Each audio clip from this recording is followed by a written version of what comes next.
Hello, and welcome to the dungeon. I have been doing some decorating in my basement, and I've been recording some videos actually down here as well, where I played some Knave solo. I started out with Trophy Gold and then went to Knave, but they were all in Danish, so it's been a while since I did the Knave solo video part 1. I still have the character though, Percival the Trickster Shepherd. And then I made this. It's a character sheet for 4 more characters to make something like a war band. I've been inspired a bit by Forbidden Psalm from Morkborg, the skirmish game. So I took some random pictures of knights and other characters. I just use a hole puncher to punch them out of books. I find books in thrift stores, books about knights and history and stuff, and I find these great pictures. And I think that itself is a very fun hobby, to just find books and cut cool pictures out of them. That's a nice process. So I got this Jotun John. I'm not sure why that is his name, but it just came to me as an idea. He's got some strength, two in strength and 1 in constitution. He's got this knight picture, and then I take what's visible on the picture and put it into the inventory together with other stuff. Then I chose to make up this rule, something called supply, where you can have 3 in 1 inventory slot. And supply is both rations and torches. Whatever they need in a situation, they can use 1 supply, and then that's it. Then there's Sir Fitzhugh. I pulled the picture and saw a knight, so it was Sir, and Fitzhugh is from the Knave book. He used to be a candle maker and has, as you can see, a helmet and a shield and a mail shirt. Then there's this golden knight. Maybe he's supposed to be a king, I don't know. So I called him Gold Knight, and then Cyrus from the Knave book. He's a charlatan, and he has a costume, a fake elixir, and a degree, like a real charlatan. I only gave them one career each. You're supposed to normally give them 2, but I found it more fun just to give them 1 random. And then there's Benedict, some kind of trumpeter or whatever. I gave him a trumpet because he has it on the picture, and a gambeson because it looks like some kind of leather armor. So yeah, he randomly has 1 point in intelligence, so he got the spell Astral Prison. And then I actually played with this band of saboteurs. That's also random from the Knave book. I don't remember which table that was, but it just came up. And then I took this hex map, printed on some thick brown paper, and I just came up with a town called Townburg, and I traveled in a random direction. Down here it showed a desert because I used this giant book of battle mats, and it has numbered maps on the back. So I rolled 1d100 and it hit 58. So that was some kind of desert. And then I made desert random encounter from the, where is it? From the Old School Essentials. It has some great tables in there. Wilderness encountered by terrain, I chose desert and so on and so forth, and it ended up being a blue dragon. So obviously I left. I did not approach the dragon. I went to the north and it randomly showed up another desert. There was an orc camp and the activity, because I rolled a sign, not an encounter, so there were signs of orcs. So it was some kind of the remains of an orc camp. And then I rolled on another table for activity and it was something like giving birth or breeding or something like that. So I thought it must have been some kind of birthing camp for some orcs. And we found a halberd, which was nice, and travel on. In Knave you can travel 3 times a day before getting exhausted. Then I came to a river, flod in Danish. And then I had this smaller version of the battle mats big book, not the giant book, but the big book. There's a nice river with a bridge. And then I rolled for river terrain, and it came up with some lizard men, 6 lizard men. And I went into combat. And they were, I think, HD2, so they were level 2, and there were 6 of them, and we were 5 level 1 characters, so it was a bloody battle, and we ended up running away.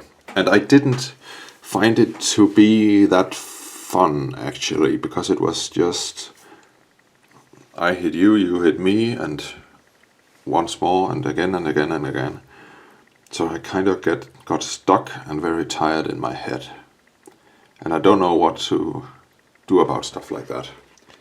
Actually, I'm feeling a bit stuck right now with the solo playing. I'm not that experienced. Mostly I've been playing on camera and not alone. And I didn't find it to be that fun. So, some of them got very hurt. Like Sir Fitz, Hugh and Gold Knight Cyrus. Not Benedict actually. And not Jotun John. So I think I might bring those 2 and leave the 2 others, because they were too many. It was too much for my for my brain processing power to manage all these 5 characters. So I think I might just take 1 or 2 with me. Maybe both of them. I don't know. Yeah. So I have the sheet over here. Actually, I got these nice tokens. They are black and white. There's a gelatinous cube. There's a giant bat. And a dragon. An orc. And if you're a very experienced D&D player, you might recognize the illustrations. It's from 3rd edition. And that's because I have this. I bought this recently off of eBay in German. It's a 3rd edition starter set. And it's like a board game version of D&D 3rd edition with some pre-made characters and stuff. And scenarios on a board. Not like HeroQuest, not that nice. And it was actually my entry into role-playing games back then. I had been playing HeroQuest, and then I bought this when I was 13 years old back then. And I was kind of disappointed because all the tokens are just black and white drawings, actually. But now I think they're quite nice, and I'm happy to have it back in my collection. Like a unicorn. So, yeah. That's just some tokens. So, what to do now? I have been buying these books, all 3 of them. This is just one of them. The 3 books from the Dark Souls role-playing game. Because I love Dark Souls. And because I like the idea of... I like the mood and everything about Dark Souls. And I think I can convert stuff into Knave. I actually did that. I made an adventure for Knave. I played it with someone. And it was quite fun. I converted some of the monsters. And now I thought, why not just pop it open at a nice place. The Depths from Dark Souls 1.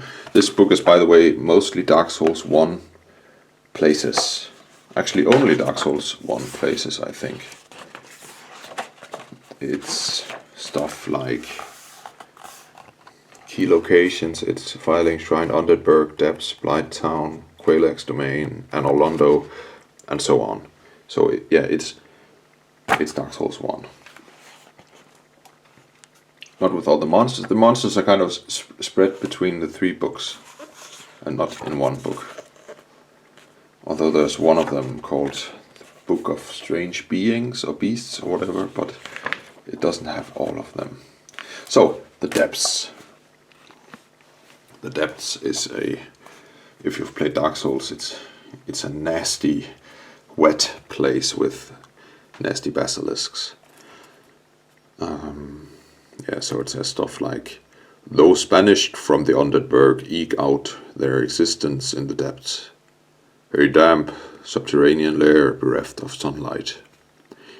Nearly half of the depths form a perilous flooded labyrinth, and those foul waters play host to an assortment of putrid denizens, from poison-toothed giant rats and ravenous cannibals to accursed basilisks and murderous dark wraith invaders.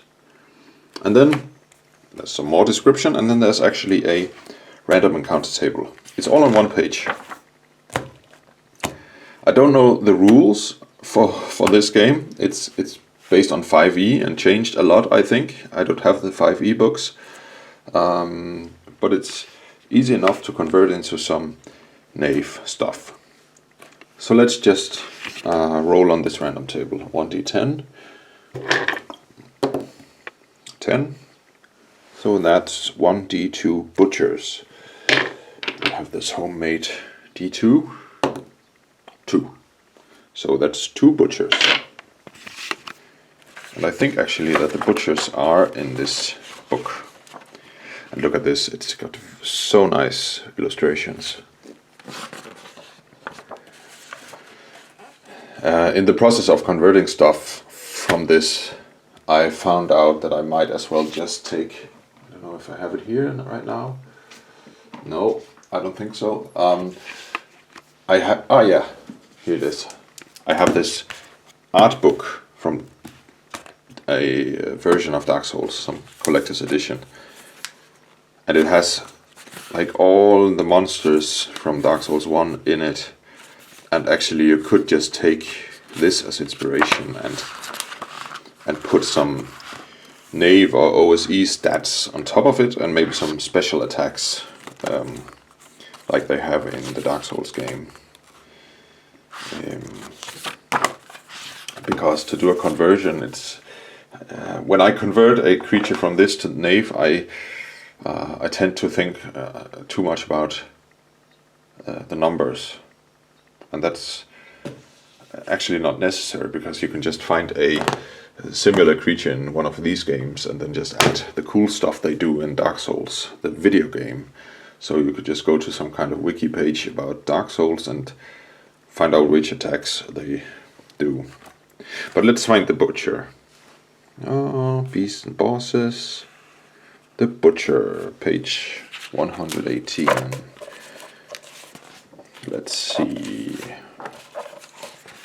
115, 118.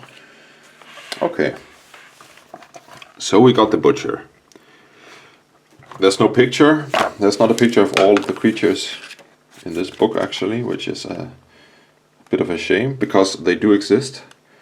They already have the pictures from the games and in this art book, which is more than 10 years old. So why not just add some more pages? I don't know why. Oh, look at this basilisk. And this chaos eater. Actually, in the other game I created and played in real life with others, they got eaten by this. It was quite fun and bloody. And one of them got kicked by Mimic like this, and she got killed. Oh, here it is. The nice butcher with some kind of bag over the head and big butcher knives. And what is it? Is it a torch or another knife or a club? I don't know. Let's see what it says.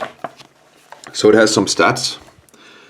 I don't know how to convert these into Knave. I would just actually look at the challenge first. It says 6, which means it's maybe level 6. So I would say it's level 6. And then it would normally in Knave just have +6 in all of these. In all kinds of attacks and stuff like that. And at least in strength I can just do that, +6. But then it's not very intelligent. It only has 8 in intelligence in this. So then I would just turn that down to 0. And some of the others, which are more average, like Charisma 12 or Wisdom 11, I would just turn them down to half the level. So I would say 3 Wisdom and 3 Charisma. Maybe 6 Con, 6 Strength, and then 3 Dex. So I would do it like that. In the armor class I would just take this, actually, 15, just use it.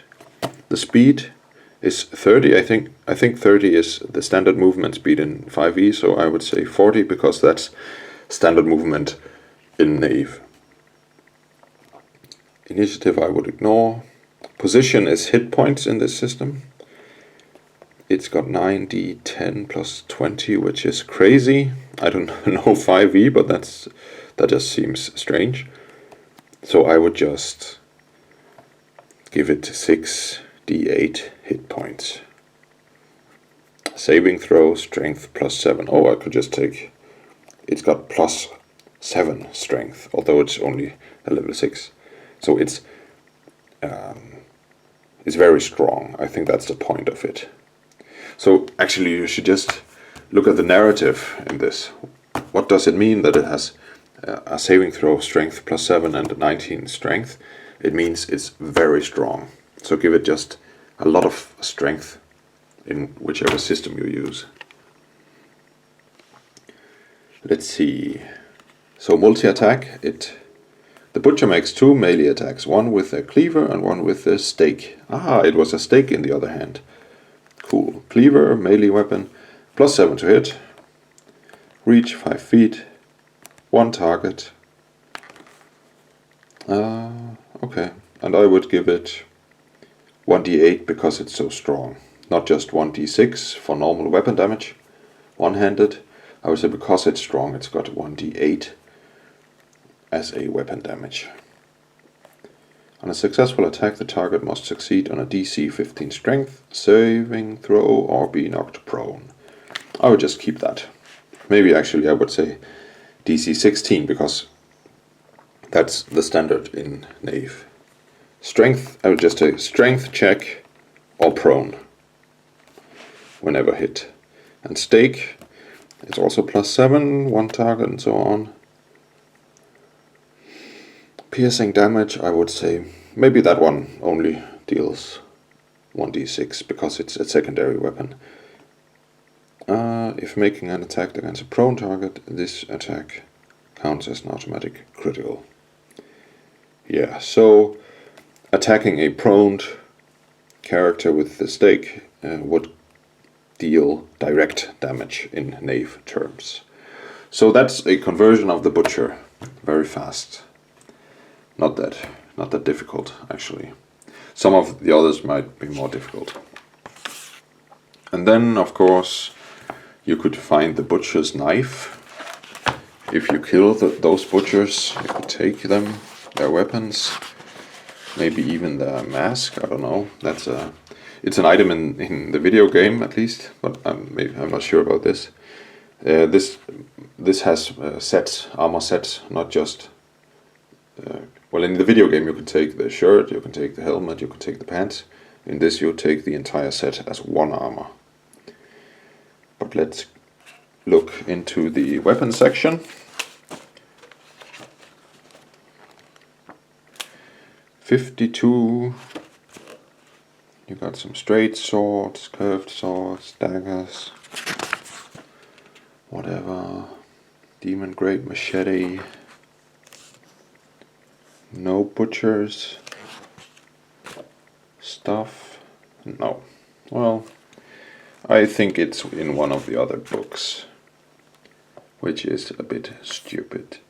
But what I like about these books, all of them, is that it has these small pictures of the armor, so you can better imagine what it looks like. And then it has some special, like this Baldur set. What does it have?